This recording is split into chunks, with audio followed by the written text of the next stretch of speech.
नमस्कार. स्पर्धा विश्व या यूट्यूब चॅनलवर सर्वांचे हार्दिक स्वागत. आज आपण महाराष्ट्रातील नदी प्रणाली या अंतर्गत महत्त्वाच्या नद्यावरील प्रश्न पाहणार आहोत. पोलीस भरती हा घटक खूप महत्त्वाचा आहे.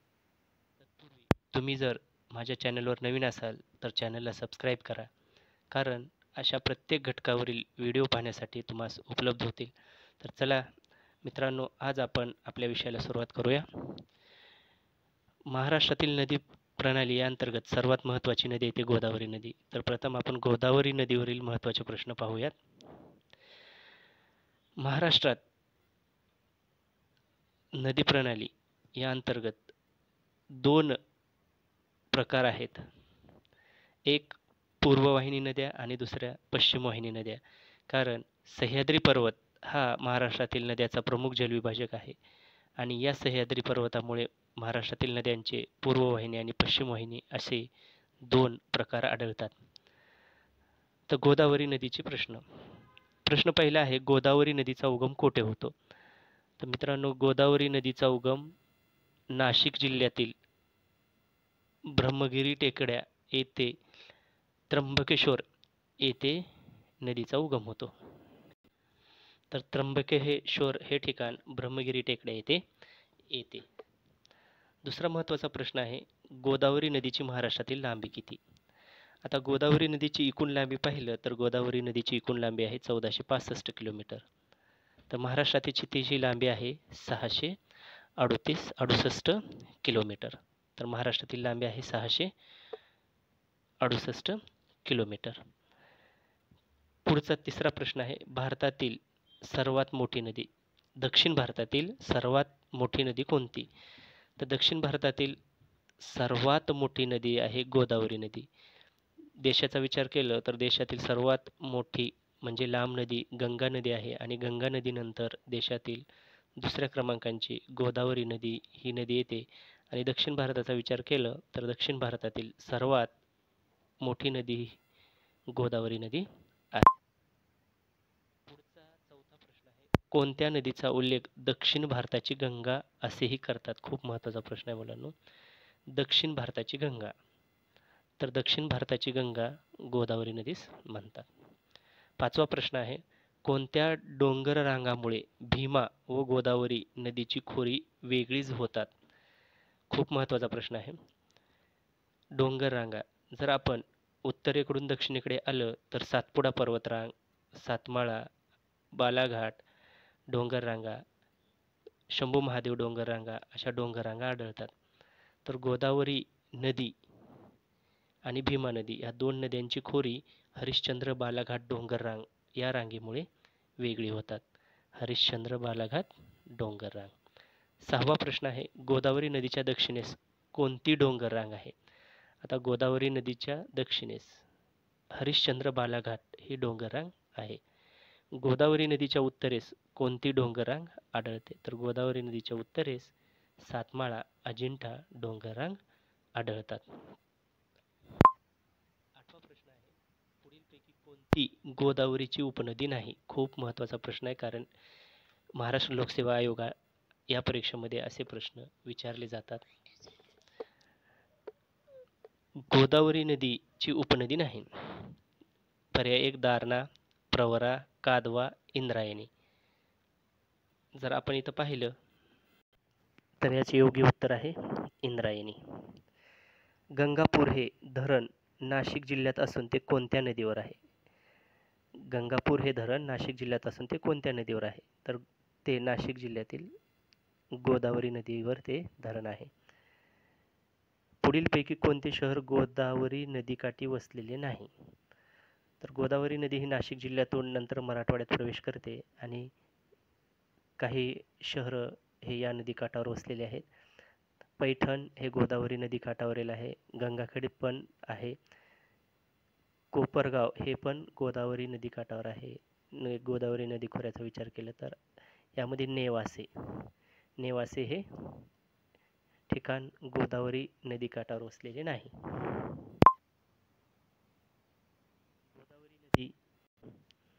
गोदावरी नदीवर प्रश्न पाहिले. परत एकदा लक्षात ठेवा, गोदावरी नदीची महाराष्ट्रातील लांबी 668 किलोमीटर. तसेच तिचा उल्लेख दक्षिण भारताची गंगा असेही करतात. दक्षिण भारतातील ती सर्वात मोठी नदी आहे. त्यानंतर भीमा नदी.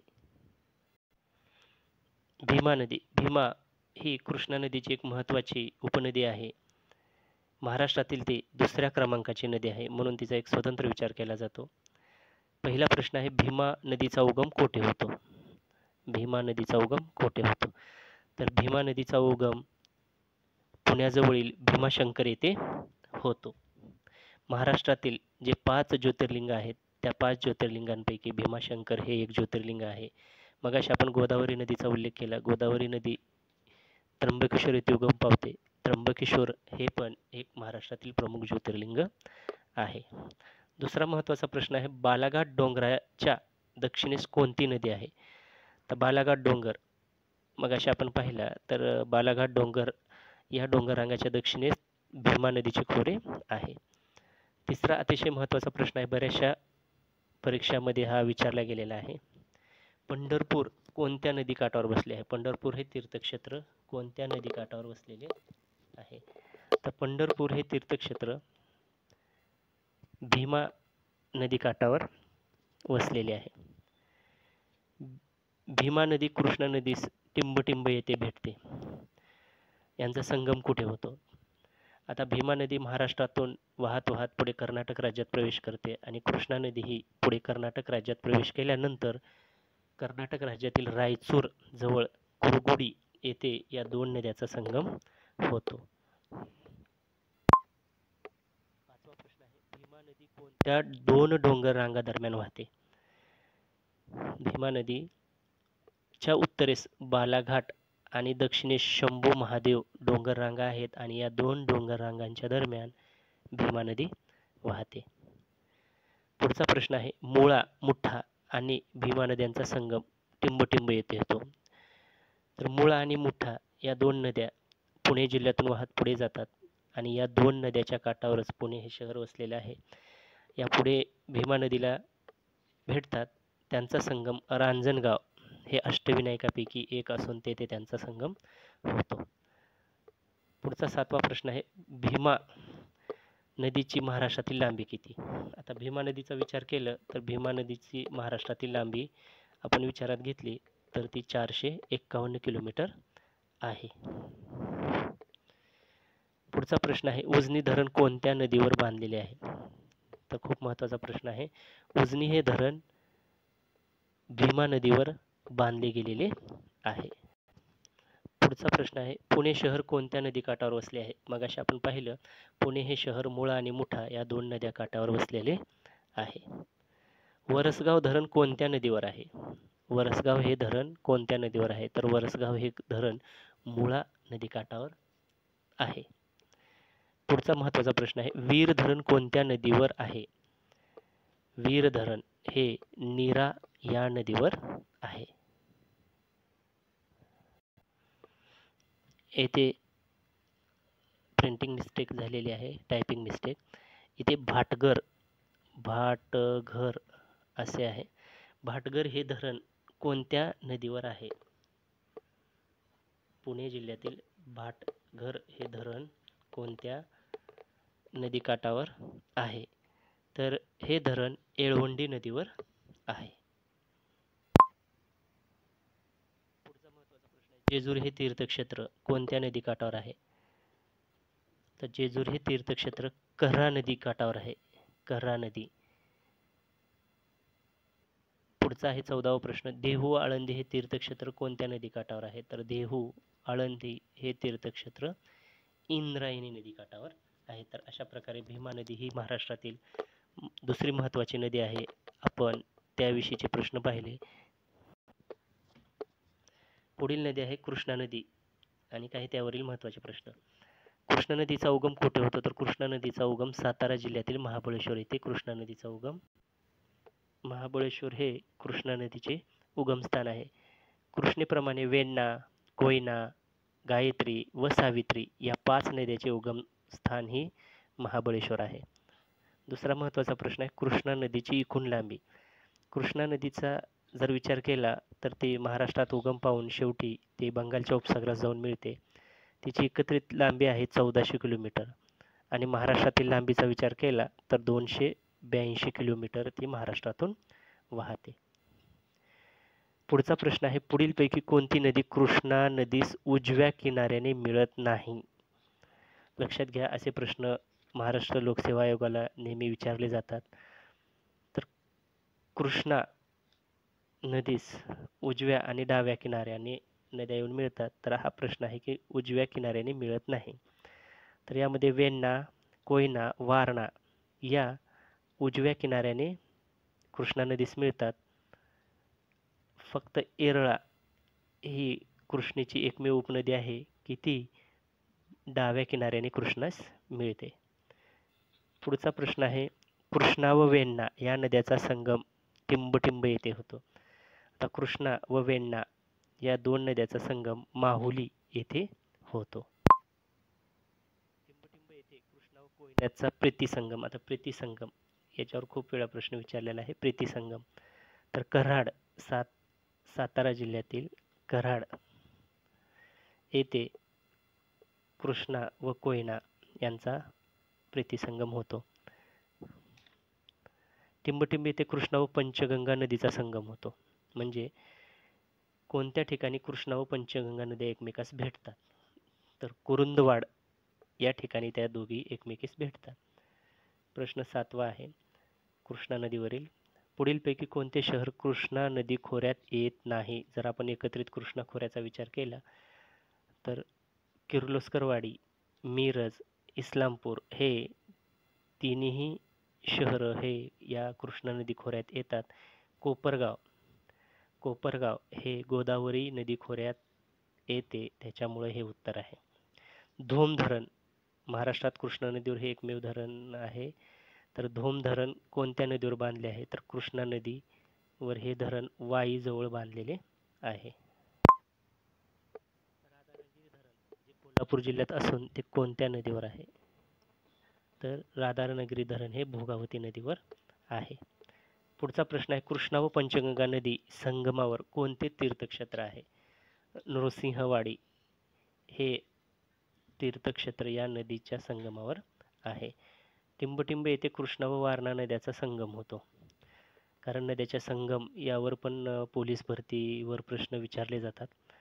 तर हरिपूर येथे या दोन नद्या एकमेकास येऊन भेटतात. कृष्णा व येरळा या नद्याचा संगम कोठे होतो? कृष्णा व येरळा या दोन नद्याचा संगम सांगली जिल्ह्यातील भिलवडी येथे त्यांचा संगम होतो. पुढील नदी आहे तापी व नर्मदा नदीवरील महत्त्वाचे प्रश्न. तापी आणि नर्मदा ह्या महाराष्ट्रातून वाहणाऱ्या दोन प्रमुख पश्चिम वाहिन्या नद्या आहेत. नर्मदा नदीचा विचार केला तर ती देशातील सर्वात मोठी पश्चिम वाहिनी नदी आहे. ती मध्य प्रदेशमध्ये उगम पावून नंदुरबार जिल्ह्याच्या सीमेवरून वाहत जाऊन पुढे अरबी समुद्रात जाऊन मिळते. तर चला आपण प्रश्न पाहूया. पहिला प्रश्न आहे, तापी नदी पूर्वेकडून पश्चिमेकडे वाहते, तसेच ती कोणत्या दोन डोंगर रांगा दरम्यान वाहते? तर तापी नदी ही मध्य प्रदेशात उगम पावून ती अमरावतीमधून महाराष्ट्रात प्रवेश करते आणि ती पूर्वेकडून पश्चिमेकडे वाहते. तर ती ज्या दोन डोंगररांगामधून वाहते त्या दोन डोंगररांगा आहेत. तर त्याच्या दक्षिणेला सातमाळा व अजिंठा डोंगररांग आणि उत्तरेस सातपुडा पर्वतरांग आहे. या दोन पर्वतरांगांच्या दरम्यान तापी नदी वाहते. पुढचा महत्त्वाचा प्रश्न आहे, तापी नदीचा उगम. तर तापी नदीचा उगम मध्य प्रदेशात सातपुडा पर्वतरांगा या पर्वतरांगावरील मुलताई येथे उगम होतो. तापी नदी एकूण किती राज्यातून वाहते? तर तापी नदी ही एकूण 3 राज्यातून वाहते. मध्य प्रदेश, पुढे महाराष्ट्र आणि महाराष्ट्रातून ती गुजरात राज्यात प्रवेश करते आणि सुरत जवळ ती अरबी समुद्रात जाऊन टिंबटिंब येथे तापी नदी अरबी समुद्रास मिळते. आपण आत्ताच पाहिलं की सुरत हे त्याचं उत्तर आहे. तापी नदीची एकूण लांबी किती? तर तापी नदीची एकूण लांबी ही 724 किलोमीटर आहे आणि महाराष्ट्राचा विचार केला तर ती लांबी 208 किलोमीटर आहे. पुढीलपैकी तापी नदीची मुख्य उपनदी कोणती हा प्रश्न परीक्षेला विचारलेला आहे. तर तापी नदीची मुख्य उपनदी आहे पूर्णा. तापी आणि पूर्णा नद्या ह्या कोठे एकमेकास मिळतात? तर श्री क्षेत्र चांगदेव येथे या दोन नद्या एकमेकास. टिंब ही पश्चिम वाहिनी नदी आहे. तर आपण मगाशी पाहिले की नर्मदा आणि तापी या दोन नद्या पश्चिम वाहिनी आहेत. नर्मदा नदीची महाराष्ट्रातील लांबी बघितली तर ती 54 किलोमीटर आहे.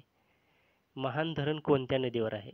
तर महान धरण हे काटेपूर्णा नदीवर असून ते अकोला जिल्ह्यात आहे. पुढचा प्रश्न आहे सुसरी धरण कोणत्या नदीवर आहे? तर सुसरी धरण हे जळगाव जिल्ह्यात असून ते गोमती नदीवर आहे.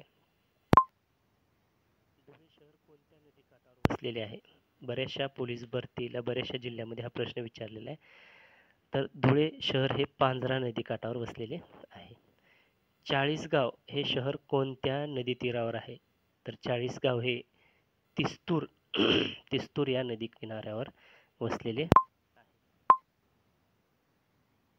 पुढचा प्रश्न आहे सिंदखेडा हे ठिकाण कोणत्या नदीकाठावर आहे? सिंदखेडा हे एक ऐतिहासिक ठिकाण आहे जे बुराई या नदीकाठावर वसलेले आहे. या महत्त्वाच्या नद्यांवर प्रश्न पाहिले तसेही काही इतर महत्त्वाच्या नद्या आहेत त्यांच्यावरही काही महत्त्वाचे प्रश्न आपण पाहूयात. कोकण किनारपट्टीची लांबी. लक्षात घ्या की महाराष्ट्राला जेवढा समुद्र किनारा लाभला आहे तेवढी कोकण किनारपट्टीची लांबी आहे, म्हणजे 720 किलोमीटर. 720 किलोमीटर. वैनगंगा नदीचा उगम कोठे होतो? तर वैनगंगा नदीचा उगम हा मैकल पर्वत जे मध्य प्रदेशात असून तिथे त्या नदीचा उगम होतो. वर्धा व पैनगंगा व वैनगंगा यांचा जो एकत्रित प्रवाह आहे त्या एकत्रित प्रवाह कोणत्या नावाने ओळखला जातो? हा पुढचा महत्त्वाचा प्रश्न आहे. तर त्यांचा जो एकत्रित प्रवाह आहे तो प्राणहिता या नावाने ओळखला जातो. वर्धा नदीचा उगम कोठे होतो? तर वर्धा नदीचा उगम मध्य प्रदेशात सातपुडा पर्वतरांगातील बैतूल येथे तिचा उगम होतो. तर आज आपण काही महत्त्वाच्या नद्यावरील काही महत्त्वाचे प्रश्न पाहिलेले आहेत. तुम्हाला जर हा व्हिडिओ आवडला असेल तर नक्की लाईक करा आणि महाराष्ट्राच्या जो भूगोल आहे त्या भूगोलातील जे इतर महत्त्वाचे घटक आहेत त्या प्रत्येक महत्त्वाच्या घटकावरील व्हिडिओ पाहण्यासाठी चॅनलला सबस्क्राईब करा. धन्यवाद.